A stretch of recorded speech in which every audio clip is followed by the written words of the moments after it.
This time of year is a good time to control weeds in your Bermuda grass lawn. Right now, you might have henbit that's showing up very brightly in the lawn because our Bermuda lawns are dormant and the henbit is bright green.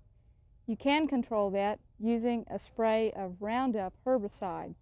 That will kill back the henbit without harming the Bermuda grass lawn because it's dormant right now.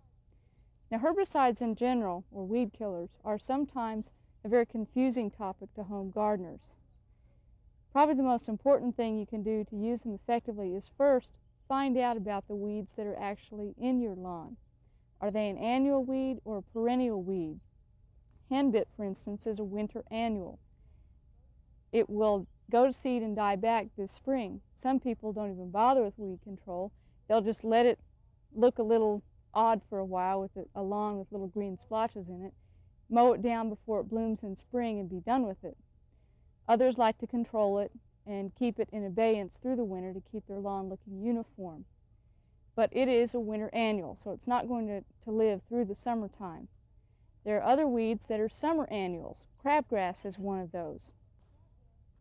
Now, crabgrass can be controlled with baylan, and baylan is what we call a pre-emergence type herbicide. It's applied before the weeds begin to sprout.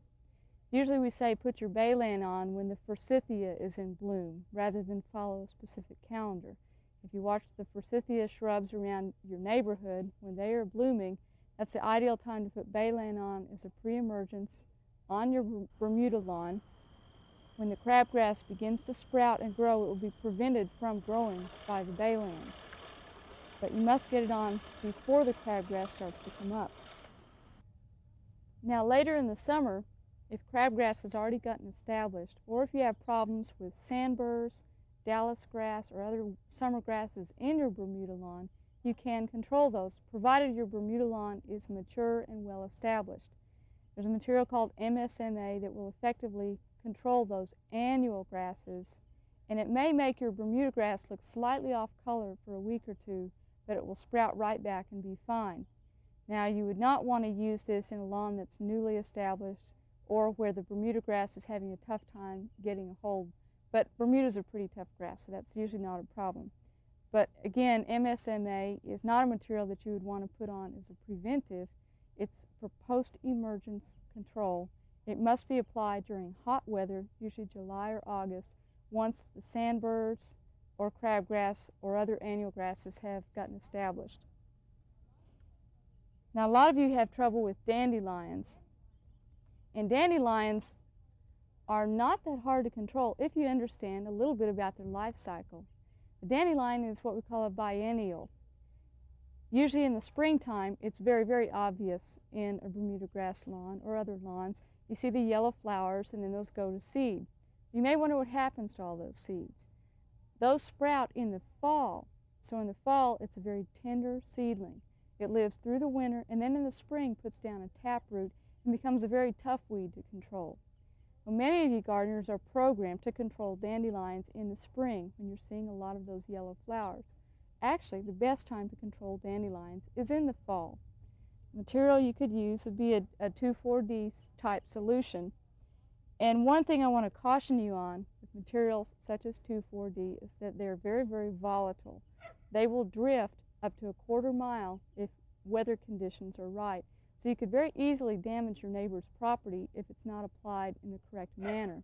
This is one reason we encourage fall control of dandelions, because if you wait until after the foliage drops on shade trees and some deciduous shrubbery, there'll be less chance of foliar damage to that should your 2,4-D application drift somewhat. And last of all, there's a new weed killer available now called Safer Sharpshooter. And this is actually a fatty acid type material that gives a quick burn down of weeds. Now, you'd certainly not want to apply this to any foliage that you want to keep around. You wouldn't want to broadcast it over your entire lawn because you could burn back the Bermuda as well. But it is a good post-emergence control for a lot of annual weeds. It's very, very safe to the environment, has no residual effect, and it's very safe around children and pets. Well, whatever weed killers you opt to choose to use on your lawn this year, Do a little homework ahead of time. Find out what kind of weeds you have. If you're not sure of the life cycle of those weeds or the best ways to control them, contact your county extension agent. They'll be glad to advise you. And by all means, with weed killers, make sure you read the label first. Use rubber gloves, rubber boots if you have them, and be sure to use a sprayer that's labeled just for weed killers or for herbicide use only. Use a separate sprayer for insecticides and keep a special one just for weed killers to be on the safe side.